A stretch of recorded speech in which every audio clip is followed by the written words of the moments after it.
Hey everyone, welcome to episode 209, The Marble Jar of Trust. Meet our mom, Kelly Hutchison. She is a life coach. She is a child counselor. She is a teacher. She's a parent coach. And she's a mom to us. She will teach you to stop yelling at your kids. She will teach you to get your kids to listen. She will teach you how to never sleep with mommy guilt again. She will teach you how to be an imperfect mom, so you can help your kids be imperfect too. And have harmony in the home. Hey everyone, you know I like clever titles, and Brene Brown came up with this title, so I am going to give her the credit. I want you to listen to something that she said at an Oprah Super Soul Saturday or Sunday or Super Soul Day, and it resonated with me so much, it became a staple in our house. So I'm going to play it right now. It's like 2 minutes long, and it's so powerful. One day, my daughter, Ellen, came home from school. She was in 3rd grade, and the minute we closed the front door, she literally just started sobbing and slid down the door until she was just kind of a heap of crying on the floor. And of course, it scared me, and I said, "Oh my, what's wrong, Ellen? What happened? What happened?" And she pulled herself together enough to say, something really hard happened to me today at school, and I shared it with a couple of my friends during recess. And by the time we got back into the classroom, everyone in my class knew what had happened. And they were laughing and pointing at me and calling me names.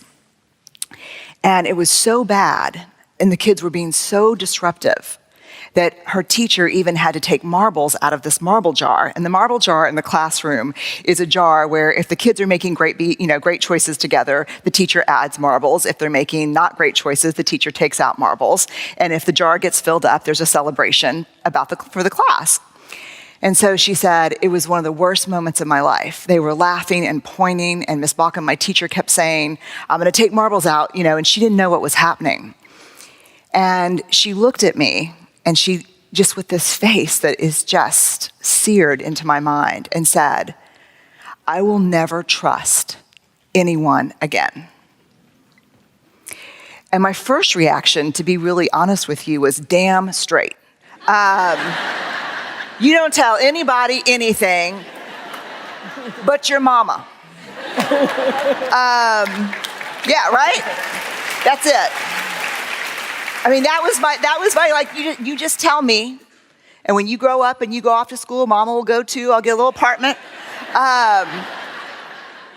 And the other thing I was thinking, to be quite honest with you, is I will find out who those kids were. And while I'm not going to beat up a 9-year-old, I know their mamas. That's the place you go to.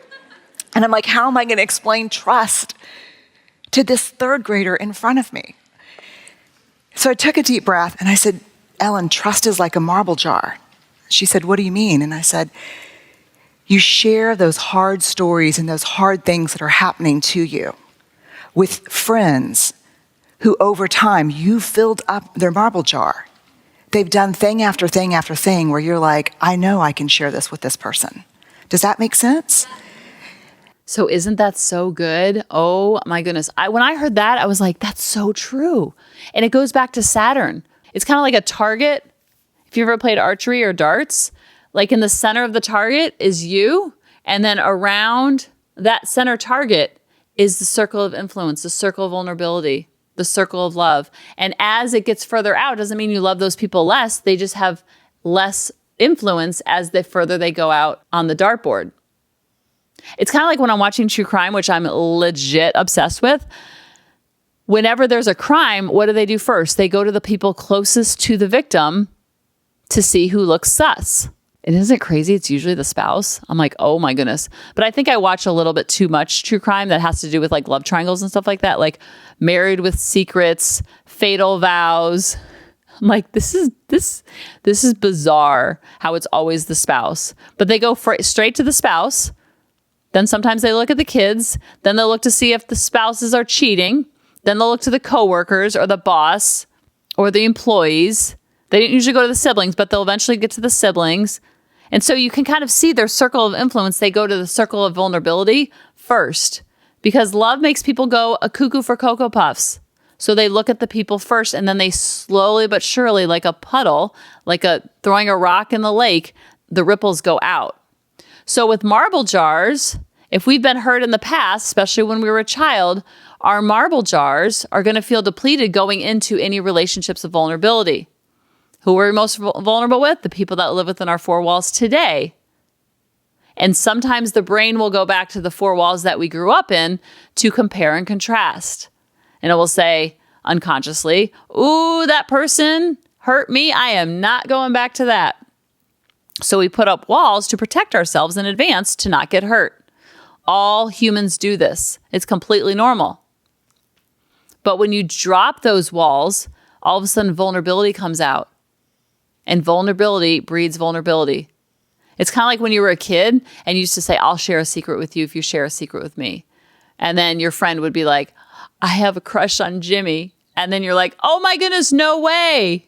I skipped third period last week and I feel really guilty about it. So you share secrets because you're like, oh my goodness, she shared something with me. So I feel comfortable sharing a secret with her. And that's the same thing with the marble jar. Now, there are obvious things that break trust. Like yelling breaks trust. If you yell at a child, the child will lose trust. If the child yells at you, you lose trust.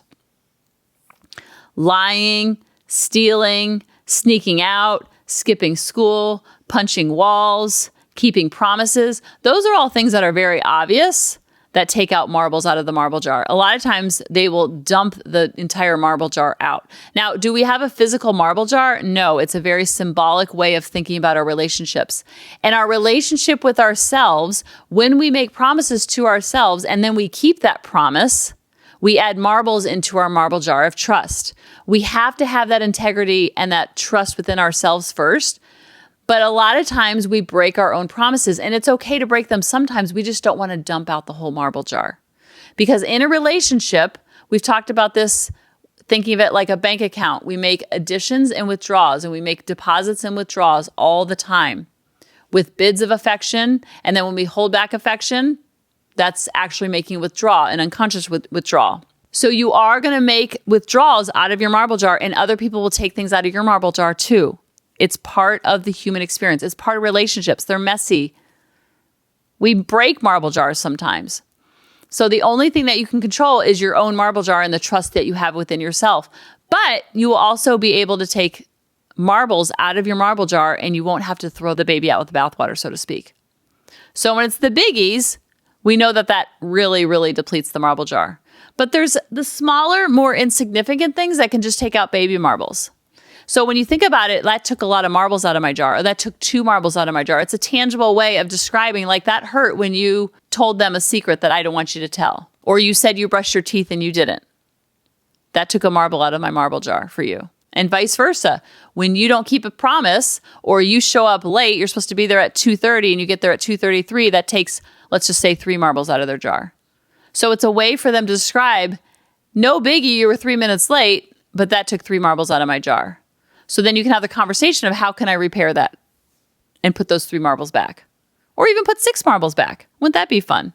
So it's talked about in a light and fluffy NBD way, not I don't trust you, you're the horrible person, I can never depend on you. Or like if you go to the store and your kids ask you to pick up jelly beans and you come home and you forget the jelly beans, that might take 1 marble out of the jar of not getting the jelly beans, but it also shows your human side that you forgot. Like if I don't write things down, it's pretty much like not in my brain anymore. I was the worst server. I was a server for like 3 months at Chili's, and I was the worst server because I was good about the big stuff and I thought I was pretty friendly. But like if they asked me for ketchup as I'm walking by, I'm like, yeah, sure. I'm telling you, if I didn't write ketchup down on a piece of paper, there was going to be no ketchup at that table for the rest of eternity, unless I wrote it down. So I'm always telling my kids, I will forget if you tell me verbally. Shoot me a text, put a sticky note on my dash, send me smoke signals, send me an email, write it on my forehead. It's good as done if I write it down. I even show them where my notes section is in my phone so they can just add it on my notes section because that's where I keep all my to-dos. And I'm talking like the tiny stuff and the big stuff goes on my to-do list. And also share with your kids the humanness of you, of how you take marbles out of their jar, or sometimes you can talk out loud about how you wanted to make a bad choice, but then you thought it through and you're like, no, wait, I'm going to make a good choice. Like the other day, Lily's super, super protective of her skincare and hair care products. And we were traveling together and she doesn't mind sharing, but she just likes to ask me to ask first. And she was she wasn't around. So I was like, I really want to borrow this soap, but I should probably ask her first. But I'm going to take some and she's never going to know.